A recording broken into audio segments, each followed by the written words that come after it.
웃음이 절로 나옵니다. 네.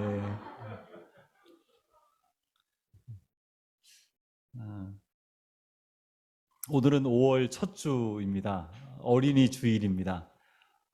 매년 1년에 한 번씩 5월 첫째 주일은 한국 교회에서 어린이 주일로 이렇게 지켜지고 있습니다. 어린이들은 정말 보호받아야 마땅하고 신체적으로도 사회적으로도 이렇게 소중히 여겨야 합니다.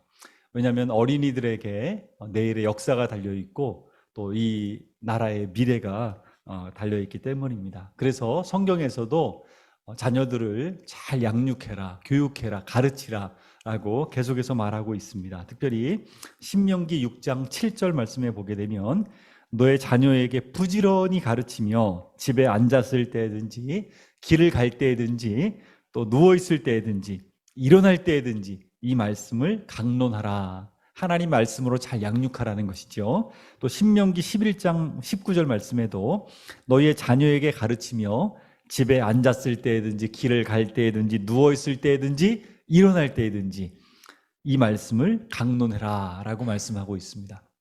정말로 성경적으로 우리 다음 세대 자녀들이 잘 양육받기를 소망합니다.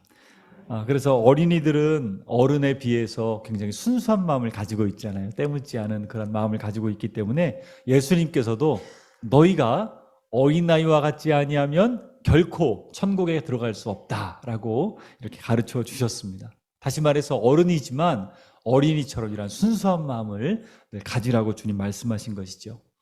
그래서 세계에서 많은 교회들이 1년에 한 번씩 이렇게 어린이 주일을 지키고 있는데요.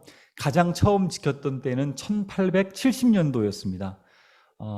어린이들을 이렇게 교회에 초청해서 꽃으로 잔뜩 장식해가지고 아이들을 소중히 여기고 아이들에게 말씀을 가르치는 주일이었는데, 그래서 그때는 어린이 주일이라고 처음에 하지 않고 꽃주일이라고 불렀습니다. 꽃으로 교회를 완전히 장식을 했죠. 여기 앞에도 보니까 지금 꽃이 아름답게 이렇게 있는데요. 정말 이 나라의 꽃이고 또 우리 가정의 꽃들인 줄로 믿습니다. 이 아이들이 우리 열방샘교회도 많습니다. 우리 유아유치부, 유초동부, 또 중고등부 이르기까지 많은 다음 세대 자녀들이 있는데요.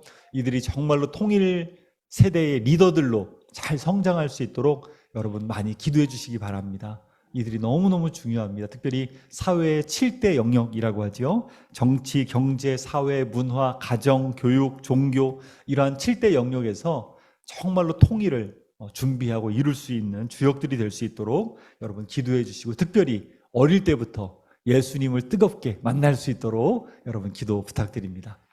오늘 성경에서 예수님을 만난 사람 한 명을 소개하면서 여러분과 말씀을 나누길 원합니다. 오늘 설교의 제목은 마태를 부르신 예수님입니다. 여러분, 많은 사람들이 행복하고 싶어 합니다. 어떻게 하면 행복할 것인가 라고 고민하면서 행복을 찾아서 열심히 그렇게 살아갑니다. 공부를 열심히 하면 행복해질 것이다. 좋은 대학교에 가면 행복해질 것이다 라는 생각을 가지고 어떤 사람은 석사학위를 받고 박사학위를 받고 또 하버드 대학교를 들어가고 그렇게 열심히 공부를 합니다. 머리를 싸매고 잠을 하루에 2시간, 3시간밖에 안 자면서도 열심히 이렇게 공부하는 사람이 있습니다. 왜냐하면 행복해지기 위해서. 어떤 사람은 또 돈을 열심히 법니다.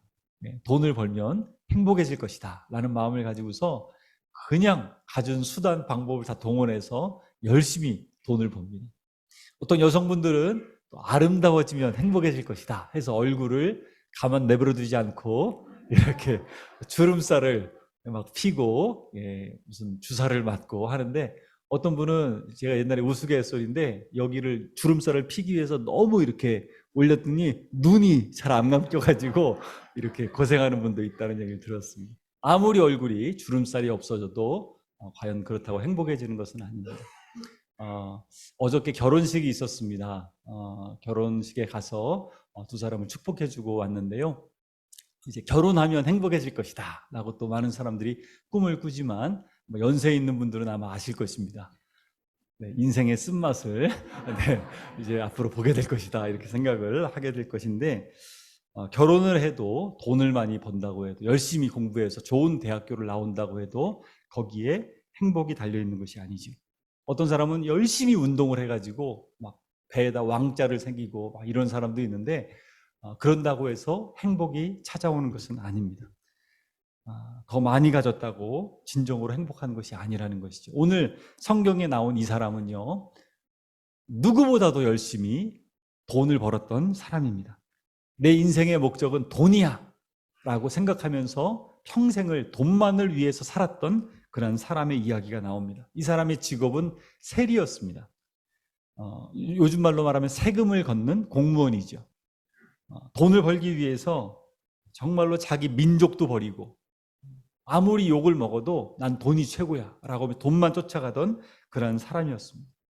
민족도 버리고 자존심도 버리고 양심도 버리고 돈만을 위해서 그렇게 일평생을 사랑한 사람이었습니다. 이 사람은 결국에는 하나님도 버렸습니다. 하나님조차도 난 필요 없다. 돈이면 최고다 라고 하면서 가버나움이라는 도시에 살면서 돈만을 위해, 돈을 벌기 위해서 그렇게 살았던 사람입니다.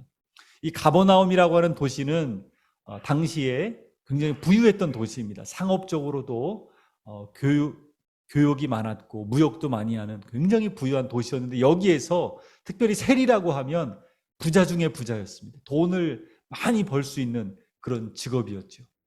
그래서 어떤 사람들은 세리가 되고 싶어 했고 또 세리를 부러워하는 사람들도 있었다고 합니다. 이 사람의 이름은 바로 마태입니다.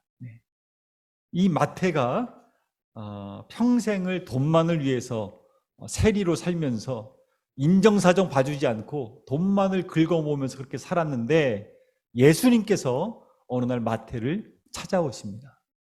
그리고 마태를 예수님께서 제자로 부르십니다. 왜 하필 예수님께서 정말로 이렇게 돈밖에 모르는 철면피 같은 사람, 세상에서 욕 들어먹는 이런 사람을 예수님께서 제자로 부르셨을까요? 그날도 세리는 세금을 걷어들이는 그러한 일들을 하기 위해서 세관에 앉아 있었습니다. 그런 마태를 예수님께서 오셔서 말씀하여 주시는 것입니다. 우리 9절 말씀, 우리 9장 9절 다 같이 한번 읽어보겠습니다. 시작. 예수께서 그곳을 떠나 지나가시다가 마태라는 사람이 세관에 앉아있는 것을 보시고 이르시되 나를 따르라 하시니 일어나 따르니라. 사람들에게 손가락질 받아도 아랑곳하지 않고 아무도 상종하지 않고 돈만을 위해서 평생을 살았던 그런 세리 마태를 예수님이 지금 제자로 부르시는 것입니다. 나를 따르라. 엄청난 벼락 같은 말씀을, 충격적인 말씀을 이 세리 마태에게 하시는 것입니다. 근데 여러분 생각해 보십시오. 왜 하필이면 예수님께서 이러한 세리, 좋은 사람들 많잖아요. 근데 하필이면 왜 이런 사람을 예수님께서 제자로 지금 삼으려고 하시는 걸까요? 사람들은요, 이 세리를 가리켜서 로마의 개다라고 불렀어요. 우리나라에도 옛날에 일제 식민지하에 매국노 같은 사람들이 있었잖아요. 나라를 팔아먹고 자기의 배만 이렇게 채우려는 사람들. 일본의 개, 이런 이야기를 들었죠. 그 당시에 세리, 대표적인 죄인이었어요. 죄인 중에 죄인이었죠. 창기, 도둑, 강도, 이런 사람들은 입에 담을 수 없는 정말 죄인 취급을 받는 사람이었는데, 왜 이런 사람을 예수님께서 하필이면 그 많은 사람들 놔두고 이런 사람을 제자로 부르셨을까요? 우리 바로 앞부분 마태복음 9장 1절부터 8절에 보게 되면 마태가 이런 내용들을 경험한 것을 기록을 하고 있습니다. 마태는 나중에 마태복음을 기록했지요. 그래서 자기의 이야기를 지금 하고 있는 것입니다. 그 전에 어떤 사건이 있었느냐? 바로 예수님께서 중풍병자를 고치시는 사건이 나옵니다. 예수님께서 많은 사람들을 가르치시고 병자를 고치신다는 소문이 퍼지자 사람들이 예수님께로 몰려들기 시작했습니다. 병고침을 받고 귀신이 떠나가고 예수님을 만나면 인생이 변화되는 그러한 놀라운 역전의 경험들을 많은 사람들이 했습니다. 그날 아마 마태는 그 자리에 함께 있었을 것입니다.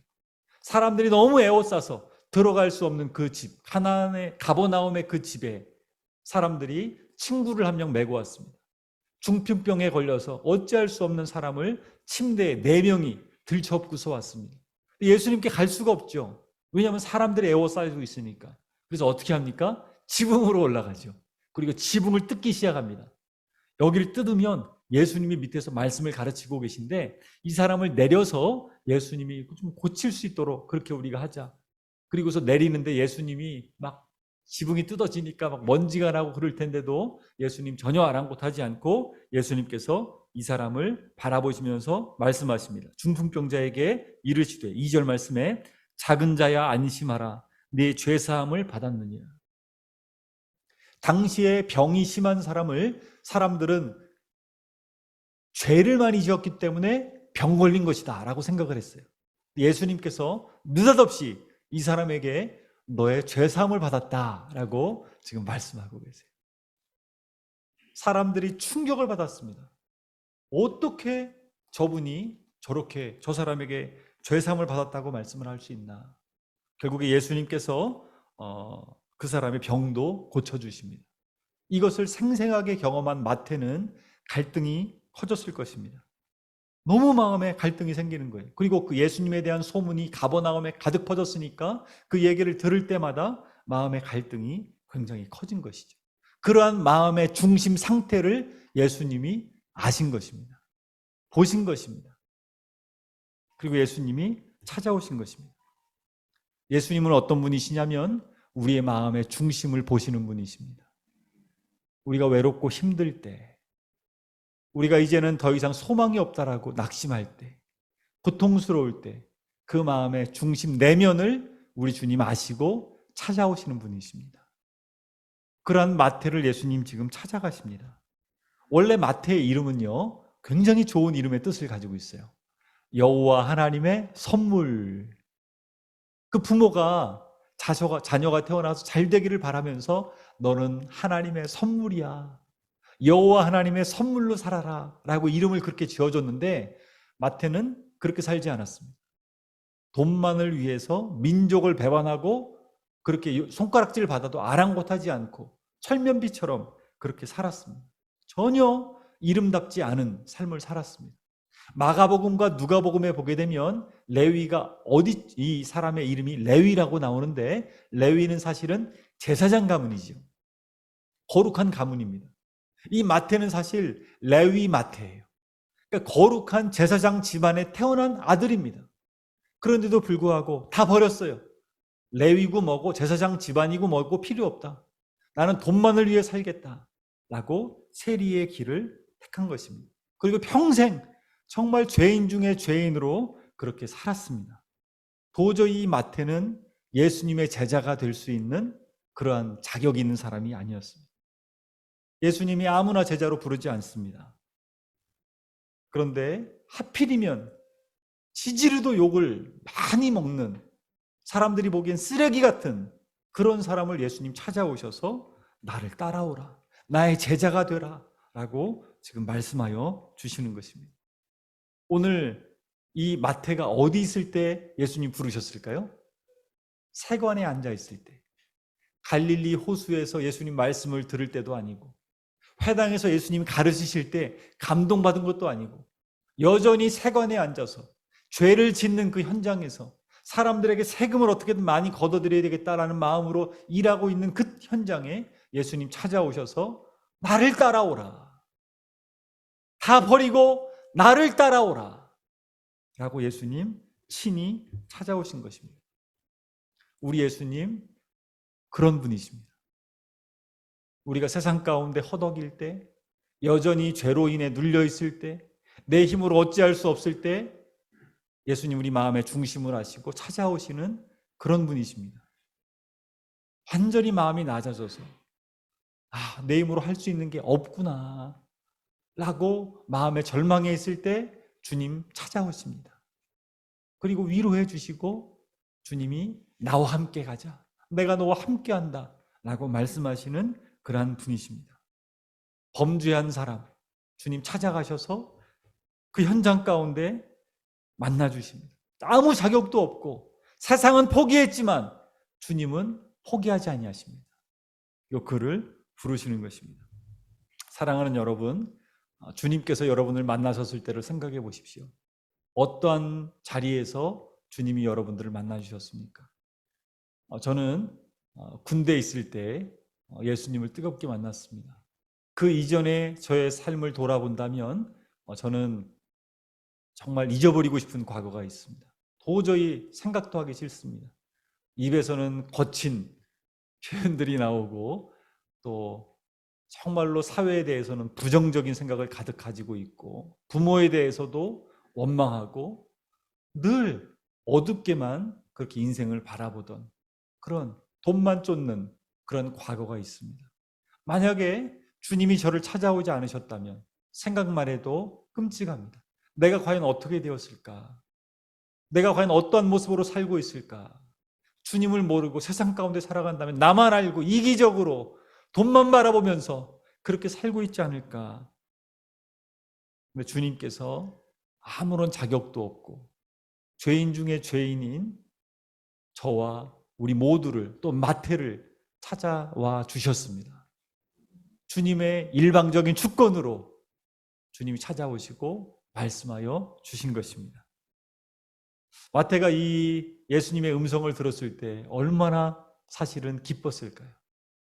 얼마나 감격스러울까요? 나 같은 사람을, 그 좋은 사람들 많은데 왜 하필 나 같은 사람을 예수님이 제자로 부르실까?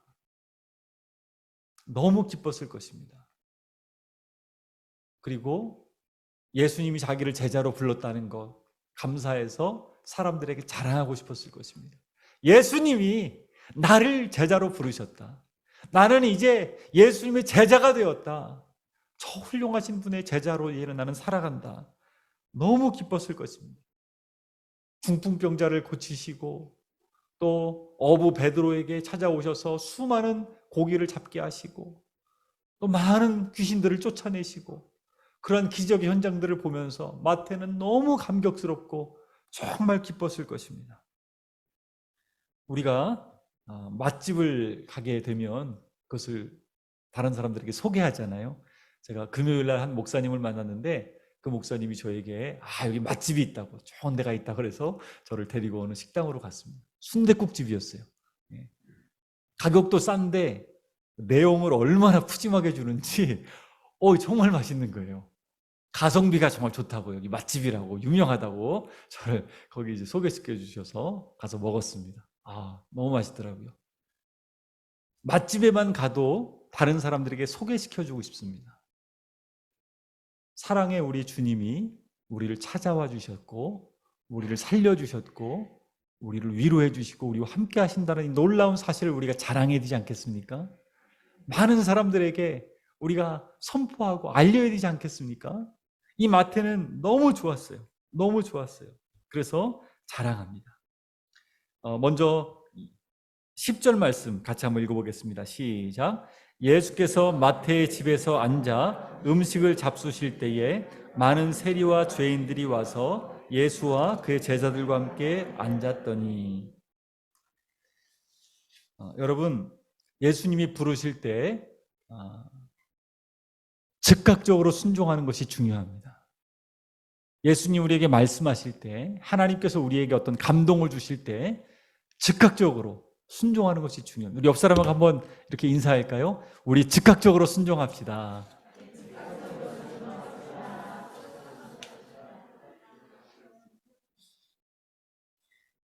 마태는 예수님의 그 부르심에 순종해서 이제는 정말로 내가 과거의 삶을 다 청산하고 더 이상 세리로 살지 않고 예수님을 위해 살겠다, 그런 마음을 가지고 예수님을 따르기 시작한 것입니다. 그리고 자기 집에서 잔치를 베푸는 것입니다. 이제는 과거에 나는 죽었다라고 생각하는 것입니다. 마태복음 4장에 보면 베드로가 나오지요. 이 베드로에게 예수님 오셔서 깊은 곳에 그물을 내려라 하셨을 때 사실은 밤새도록 고기를 잡지 못했지만 선생님의 말씀에 의지해서 그물을 내리리다 했을 때 어마어마한 고기가 잡혔죠. 그때 예수님이 말씀하십니다. 나를 따라오라. 내가 너희를 사람을 낚는 어부가 되게 하리라 하시니 저희가 곧 그물을 버려두고 예수를 따르니라. 즉시로 예수님을 베드로도 따라간 것입니다. 이것이 중요합니다. 우리의 인생에서 즉각적인 주님 앞에 버려야 될 것들을 과감하게 끊고 청산하고 따라가는 것이 너무 중요합니다. 당시에 세리가 되기 위해서는요, 한 3개국어 이상을 했어야 됩니다. 헬라어는 기본이고요, 히브리어 해야 되고, 아람어를 해야 되고, 또 로마의 식민지이기 때문에 또 라틴어까지도 해야 됩니다. 그런데도 불구하고 이 모든 지식들을 자기만을 위해서 그동안 사는 것이죠. 그리고 수학도 얼마나 잘했겠습니까? 로마에 이 세금을 걷어들여서 내야 되니까 세금 계산하는 것도 아마 빨랐을 겁니다. 정리도 아마 너무너무 잘했을 것입니다. 근데 이 모든 것들을 그전에는 자기 자신만을 위해서 돈을 버는데 혈안이 되어서 그렇게 살아왔는데, 이제는 그것을 주님을 위해서 완전히 다 내어 드리는 것입니다. 저의 모든 것 이제는 주님을 위해 살겠습니다. 주님이 저의 주인이십니다. 삶의 우선순위가 바뀐 것이죠. 돈이 아니라 예수님이 그 삶의 주인이 되신 것입니다. 마태복음을 보게 되면 마태가 1장부터 28장까지 나중에 마태복음을 기록합니다. 예수님이 만왕의 왕이시다, 구약 성경을 100여 차례 이상 인용하면서 율법의 완성자이시다 라고 마태는 계속 누누이 기록하고 있어요. 예수님은 만왕의 왕이십니다. 우리 아까 유치부 어린아이들이 예수님 이렇게 외쳤잖아요. 정말로 마태도 이 사실을 외치고 싶은 거예요.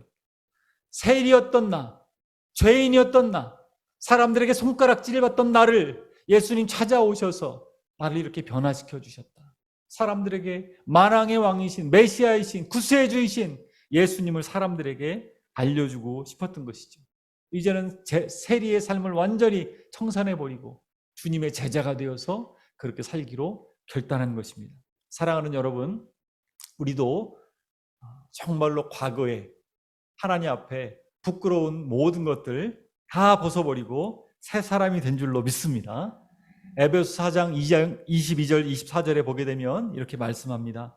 너희는 유혹의 욕심을 따라 썩어져가는 구습을 따르는 옛사람을 벗어버리고 오직 너희의 심령이 새롭게 되어 하나님을 따라 의와 진리의 거룩함을 지으심을 받은 새 사람을 입으라. 옷을 더럽고 누추하고 쓰레기 같은 그 냄새나는 옷을 벗어버리고 예수 그리스도로 의와 희락과 평강과 사랑의 옷으로 예수 그리스도로 새 사람을 입으라 라고 말씀하고 있는 것입니다. 누구든지 예외 없습니다. 예수님을 만나면 새로워질 수 있습니다.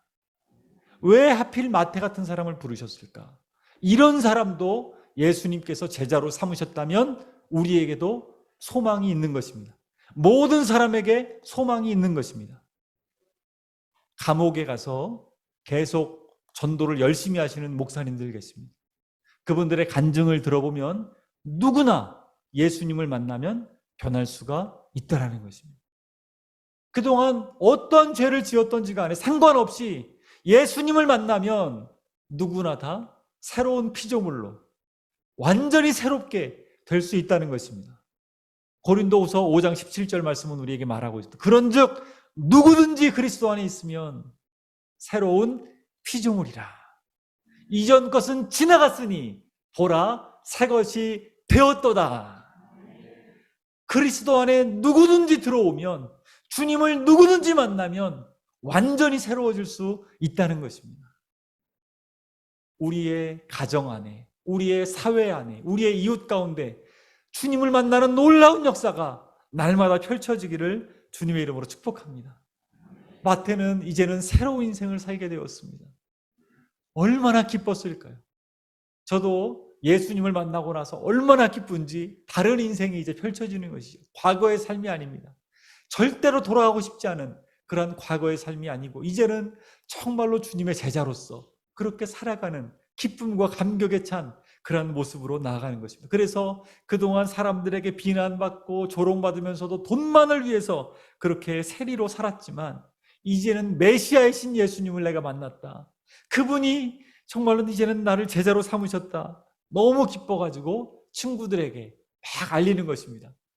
그리고 잔치를 베푸는 것입니다. 우리 집에 한번 와봐라. 예수님이 우리 집에 오기로 했다. 내가 그분의 제자가 되었다. 라고 사람들에게 막 알리는 것입니다. 큰 잔치를 베풀었어요. 그런데 원래 마태는 세리였기 때문에 또 주변에 아는 사람들도 대부분이 세리였어요. 죄인들이 많았어요. 그래서 세리들이 많이 왔습니다. 그래서 성경의 10절에 보니까 많은 세리와 죄인들이 와서 예수와 그의 제자들과 함께 앉았더니라고 말하고 있습니다. 세리였기 때문에 당연히 세리들이 이제 많이 온 것이죠. 나도 주님을 만나서 변화되었다. 너희도 주님을 만나서 변화되었으면 좋겠다. 메시아이신 그분을 너희가 만났으면 좋겠다라고 다 불러서 잔치를 베푸는 것입니다. 그런데 그곳에 평상시에 인정받고 칭찬받고 유명한 그런 사람들이 오기 시작합니다. 그 사람들이 바로 바리새인들이었습니다. 사람들에게 존경받아서 시장에 갈 때마다 사람들이 인사를 하는 그런 사람들입니다. 율법에 흠이 없이 어떻게든 지키려고 벌벌 떨면서 율법을 지키던 그런 사람들이었고, 누가 조금이라도 잘못하면 너 그거 율법 어겼다 하면서 바로 지적하는 그런 바리새인들이었습니다. 그런 사람들이 와서 딱 보니까 집안에 세리들이 가득하고 죄인들이 가득한 거예요. 이해할 수가 없는 것이죠. 사실 이 바리새인들은 평상시에 기도할 때 이렇게 기도했어요. 하나님, 제가 저 세리들과 같지 아니함을 감사하나이다. 그렇게 감사 기도를 했을 정도로 했는데, 그렇게 유명한 랍비였던, 사람들에게 존경을 받아 마땅한 예수님이 하필이면 그 세리들 집에 앉아가지고 식사를 하고 있는 거예요. 이해할 수가 없는 것입니다. 하필이면 왜 저런 사람들과 식사를 할 것인가? 당시에 식사를 같이 한다는 것은 정말 내가 이 사람들의 친구가 되었다, 가족이 되었다, 이런 의미거든요.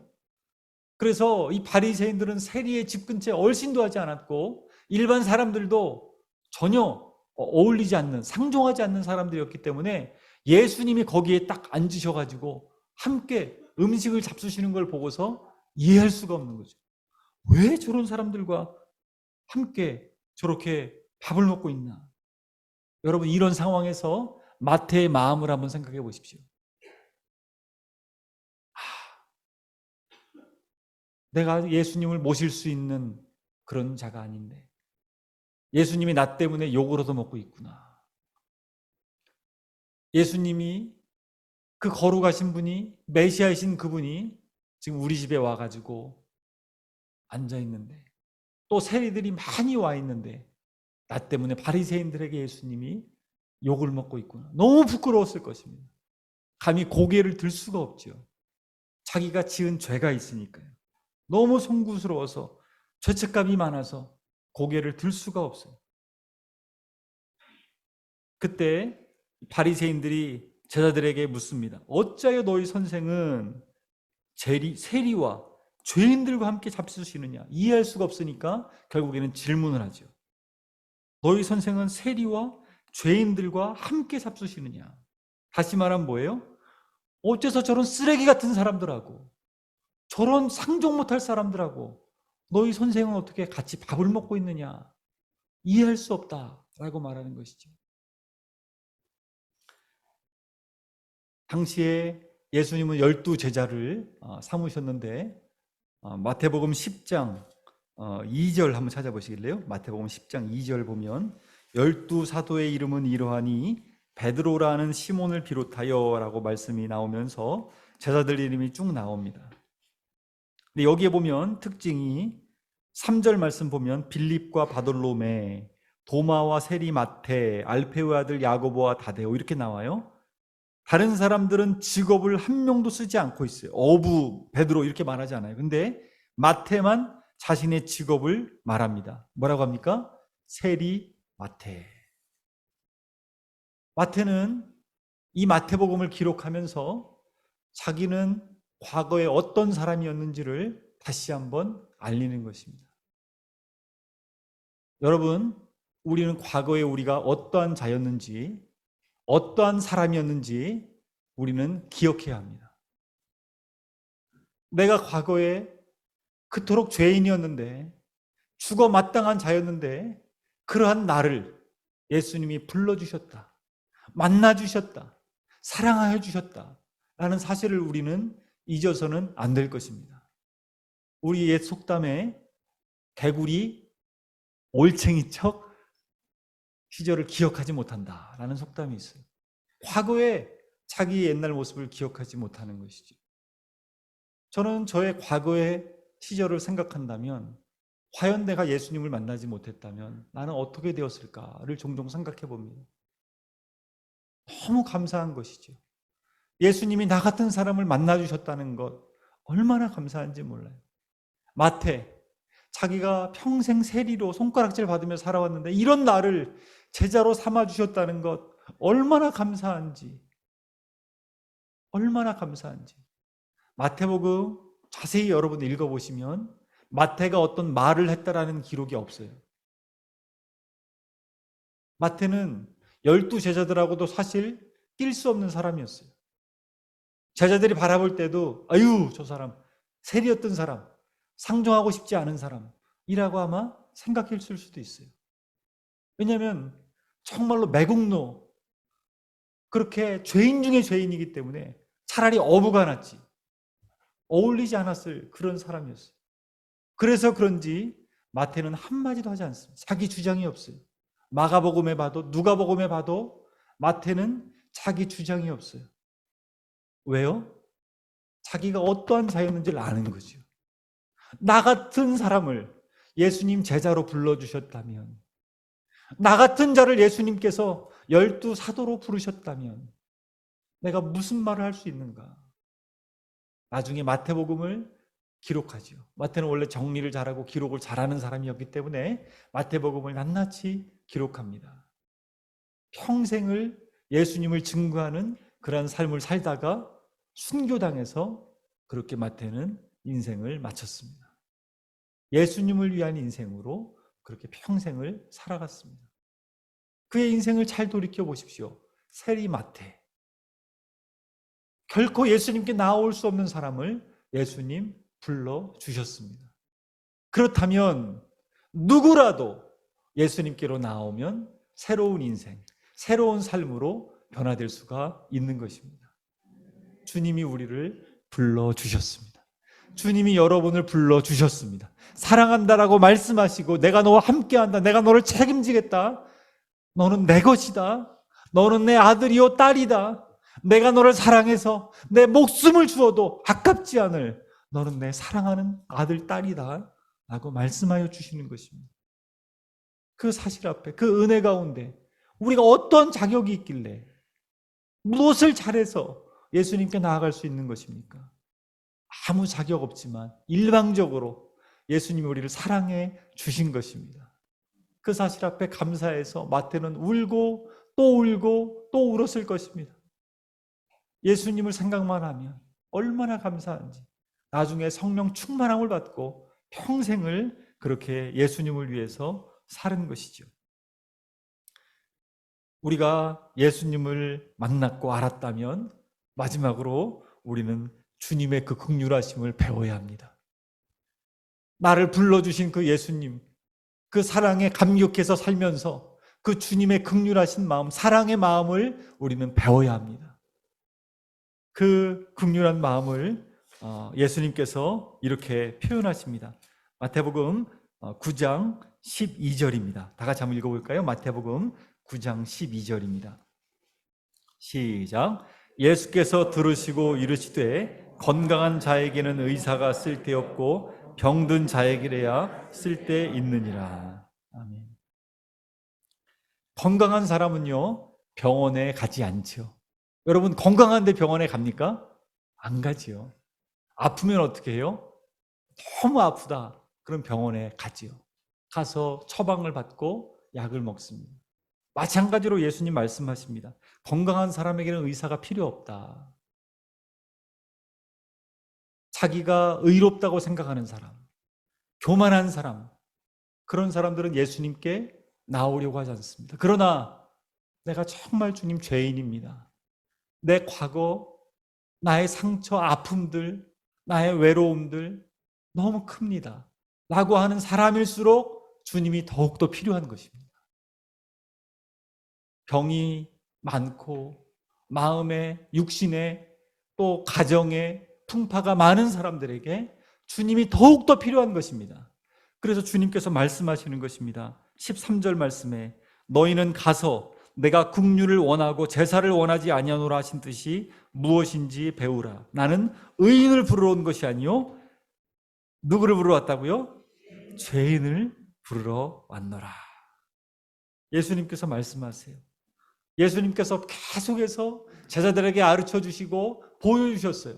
예수님의 긍휼한 마음들을 배우라고, 예수님의 이 넓은 사랑의 마음을 배우라고 말씀해 주셨어요. 우리는 교회를 다니면 다닐수록 변화되어야 됩니다. 어떻게 변화되냐면 말씀으로 잣대를 세워가지고 사람들을 정죄하고 판단하고 비판하는 것이 아니라 누구라도 용납할 수 있는 넓은 마음으로, 우리는 그 넓은 가슴으로 변화되어야 됩니다. 예수님의 긍휼을 우리는 배워야 됩니다. 가난하고 소외된 사람들 정말로 안타깝게 여기고 불쌍히 여기는 마음, 그들과 함께 있고 싶고 함께 울어주고 함께 기뻐해주는 그런 마음을 예수님으로부터 우리는 배워야 됩니다. 주님께서 우리에게 그렇게 베풀어 주셨듯이요. 한 번은 예수님께서 사마리아 마을에 찾아가십니다. 당시에 사마리아 사람들은요, 유대인들은 상종도 하지 않는 그런 사람들이었어요. 근데 예수님께서 그곳으로 제자들을 데리고 가십니다. 그리고 우물가에 앉으셨습니다. 이 사마리아 사람들 정말로 손가락질 받는 사람들이었어요. 근데 그 사람들 중에서도 또 더 부끄러워서 고개를 차마 들 수 없는 여인이 한 명 있었죠. 그 여인이 사람들의 눈을 피해가지고 너무 자기의 과거가 부끄러우니까 한낮에 해가 쨍쨍 떠 있을 때, 아무도 없을 때 눈치를 보면서 물을 들어옵니다. 예수님이 그 여인을 만나주세요. 그리고 자신이 어떠한 분이신지 메시아이심을 드러내 보여주세요. 예수님을 만나고 나서 이 여인이 인생이 달라집니다. 얼마나 기쁜지 물을 들어왔다가 물동이를 그냥 버려두고서 사람들에게 가서 외치기 시작합니다. 내가 메시아를 만났습니다. 여러분 좀 와서 보십시오. 메시아이신 그분이 지금 우리 마을에 찾아오셨습니다. 사마리아 사람들이 다 몰려가서, 저 여자가 늘 부끄러워서 고개를 들고 다녔는데 이제는 웃음이 가득해서 너무 기뻐하면서 메시아를 증거하고 있으니까 다 동네 사람들이 나와서 예수님을 만나러 오는 것입니다. 예수님은 그런 분이십니다. 가장 소외된 사람, 아무도 거들떠보지 않는 사람을 만나러 예수님 가시는 분이십니다. 한 번은 여리고성을 지나가십니다. 사람들이 막 말리는데도 나를 불쌍히 여기소서라고 소리치는 거지 한 명 있었습니다. 이 거지는 눈도 볼 수 없는 맹인이었습니다. 소리를 치면서 자기를 불쌍히 여겨달라고 했습니다. 주변 사람들이 시끄러워가지고 시끄럽다고 조용히 좀 하라고 막 입을 막고 해도 계속해서 나를 불쌍히 여겨달라고. 예수님이 그 소리를 들으신 거예요. 그리고 그 맹인 거지에게 다가가시고 맹인 거지의 눈을 뜨게 해주십니다. 얼마나 기쁜지 이 사람이 가는 곳마다 예수님을 증거하고 전파하는 그런 사람으로 변화된 것입니다. 또 예수님 어떤 사람을 만나십니까? 7 귀신 들렸던 막달라 마리아. 한 귀신도 아니고 7 귀신이 들려가지고 누구도 상종하기 어려운 그런 막달라 마리아를 예수님 찾아가셔서 그를 고쳐주시고, 나중에 부활하신 다음에 누구에게 가장 나타내 보이시냐면 가장 먼저 막달라 마리아에게 보여주시는 것입니다. 부활하신 다음에. 예수님은 그런 분이셔요. 나인성을 지나가시다가 과부가 하나밖에 없는 아들이 죽어가지고 울면서 내 아들 외치면서 피를 토하면서 그렇게 가슴을 치면서 울고 있는데 예수님 찾아가셔서 그 아들을 살려주십니다. 누구도 거들떠보지 않는 그 과부, 그의 아들이 죽은 것을 예수님 슬퍼하시면서 그 아들을 살려주십니다. 가난한 동네 베다니에서 마르다와 마리아와 나사로가 살았습니다. 나사로 오빠가 죽었어요. 죽은 지 이미 나흘이나 되었어요. 근데 예수님 나사로를 찾아가시고 무덤 문을 여시고 나사로를 살려내십니다. 그 가정에 큰 기쁨을 주셔요. 예수님이 계속 무엇을 보여주십니까? 가장 예수님이 필요한 사람들을 예수님 찾아가시는 것입니다. 가장 힘든 사람, 가장 고통이 큰 사람, 예수님 필요한 사람, 그 사람을 예수님은 손수 찾아가시는 것이에요. 수많은 지역들을 보면 계속해서 그걸 보여주세요. 거라사 귀신 들렸던 사람, 귀신 들린 딸을 가진 그 가나안 여인을 만나기 위해 그 먼 거리를 여행하시고 가서 만나 주셔요. 하나하나 우리가 보면서 말씀을 통해 알 수 있는 것은 가장 소외된 사람, 어려운 사람, 그런 사람을 예수님 찾아가서 만나 주셨다는 거예요. 제자들을 봐도 그래요. 하나같이 다 부족한 사람들이에요. 근데 그런 사람들 예수님 부르셨어요. 바리새인이나 율법학자나 많이 배운 학식 있는 그런 사람들 예수님 오히려 책망하셔요. 너희 중심을 오히려 주님 앞에 돌이키라고 주님 말씀하셔요. 이 외식하는 자들아 라고 말씀하셔요. 우리가 배워야 될 것은 주님으로부터 그 긍휼한 마음을 배워야 될 줄로 믿습니다. 마태의 입장에서 여러분 계속 생각해 보십시오. 얼마나 기뻤을까요? 얼마나 감사했을까요? 예수님 나를 불러주셔서 너무 감사해요. 나 같은 사람을, 정말로 손가락질 받던 죄인 중에 죄인을, 나 같은 사람을 불러주셨다니 예수님 정말 감사해요. 평생을 그 감격 가운데 살았을 것입니다. 왜 예수님 마태를 부르셨을까? 여러분 생각해 보십시오. 왜 마태를 부르셨을까? 마태에게 주님이 필요했기 때문입니다. 우리에게도 예수님이 필요하셨기 때문에 예수님이 우리를 찾아와 주셨고 은혜를 베풀어 주셨습니다. 큰 긍휼을 베풀어 주셨습니다. 여러분 평생 죄인으로 살다가 죄만 짓다가 죽어서 영원한 지옥불에 빠져 들어갈 우리들에게 주님께서 그토록 은혜를 베풀어 주셨다면 우리는 어떻게 살아야 되겠습니까? 그 긍휼한 마음을 많은 사람들에게 나눠주며 그렇게 살아야 될 줄로 믿습니다. 한 영혼을 예수님이 그토록 천하보다 귀하게 여기셨다면 우리도 한 영혼을 천하보다 귀하게 여기며 그렇게 살아야 될 줄로 믿습니다. 19세기 후반에 미국의 유명한 전도자 중에 무디라고 하는 목사님이 있었습니다. 이 목사님이 전도 집회를 많이 열었는데 한 교회에 갔다가 앞에서 특송을 부르는 한 사람을 만났습니다. 이 사람의 이름은 센키라는 사람이었습니다. 이 사람도 돈밖에 모르는 그런 사람이었어요. 세금 공무원으로 살았던, 마태처럼 그런 직업을 가지고 있던 사람이에요.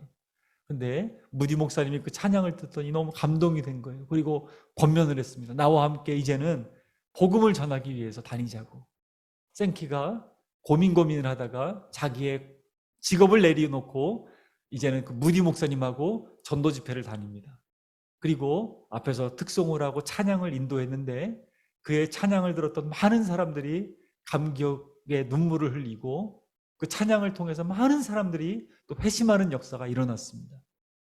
하나님께서 센키를 불러서 그렇게 사용해 주신 것이죠.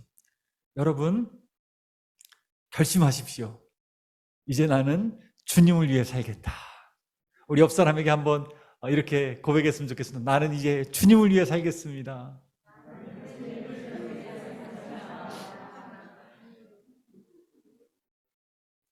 주님을 드러내면서 주님을 위해서 마태도 부르셨다면 나도 주님 앞에 부름받아 나아갈 때 아멘으로 순종하면서 기쁨에 겨워서 많은 사람들에게 예수님을 자랑하는 그러한 삶을 살아야 되겠다. 그리고 나의 우선순위가 아니라 돈이 아니라 건강이 아니라 행복이 아니라 진정한 행복의 주인 되시는 예수님을 만나서 또 많은 사람들에게 예수님을 알리는 그러한 사람으로 살겠다라고 여러분들이 그렇게 감사하며 살아갈 수 있기를 주님의 이름으로 축복합니다. 그러한 사람을 하나님이 가만두지 않습니다. 반드시 책임지시고 마지막 인생을 마무리 지을 때 내가 정말 후회 없이 살았다 라고 고백할 수 있는 여러분 모두가 되게 하여 주실 줄로 믿습니다. 우리 이 시간 함께 기도하며 나갔으면 좋겠습니다. 고린도전서 1장 27절 말씀에 말씀하십니다. 하나님께서 세상에 미련한 것들을 택하사 지혜 있는 자들을 부끄럽게 하려 하시고 세상에 약한 것들을 택하사 강한 것들을 부끄럽게 하려 하시며 세상에서 부끄러운 사람들이 하나님 앞에 부름받아서 오히려 세상에서 지혜 있다고 하는 사람들을 부끄럽게 할 것입니다. 강한다고 하는 사람들을 오히려 부끄럽게 할 것입니다. 주님이 마태를 부르셨습니다. 이와 같이 죄인 한 사람이 회개하면 하늘에서는 회개할 것 없는 의인 99으로 말미암아 기뻐하는 것보다 더하리라 주님 말씀하셨습니다. 하나님께서 우리 한 사람 한 사람들을 불러주셨습니다. 나 같은 사람을 무슨 자격이 있어서가 아니라 일방적인 하나님의 사랑으로 우리를 택하여 주셨습니다. 민족의 반역자였던 그러한 마태도 주님 앞에 부름받아서 쓰임받았다면 우리도 주님 앞에 그렇게 쓰임받게 될 줄로 믿습니다. 우리 같이 기도할 때 하나님, 우리의 인생 정말로 주님을 위해 그렇게 살기를 원합니다. 나를 불러주신 그 크신 은혜 절대로 잊지 않게 하여 주옵시고, 이 놀라운 사랑을 많은 사람들에게 전하며 베풀고 나눠줄 수 있는 우리가 되게 하여 주옵소서. 비판하고 정죄하는 것이 아니라 정말로 감사하면서 용납해주고 품어줄 수 있는 우리 마음이 될 수 있도록 주님 도와달라고 그렇게 기도했으면 좋겠고요. 우리 열방샘교회 많은 환우들이 있습니다. 주님, 이 환우들에게 특별히 예수님 찾아가 주시옵소서. 예수님 필요합니다. 주님의 십자가의 능력으로 주님 만져주시고 함께하여 주시옵소서. 우리 기도하고, 특별히 오늘 어린이 주일인데 우리 어린이들 주님 만나주시고 이들을 통일 시대의 리더들로 주님 사용하여 주옵소서. 우리 열방샘교회 안에 날마다 새로움의 역사, 주님을 만나는 간증들이 풍성해질 수 있게 하여 주옵시고, 영적인 부흥이 일어날 수 있게 하여 주옵소서. 우리 주여 한번 외치고 다 같이 기도하며 나아갑시다.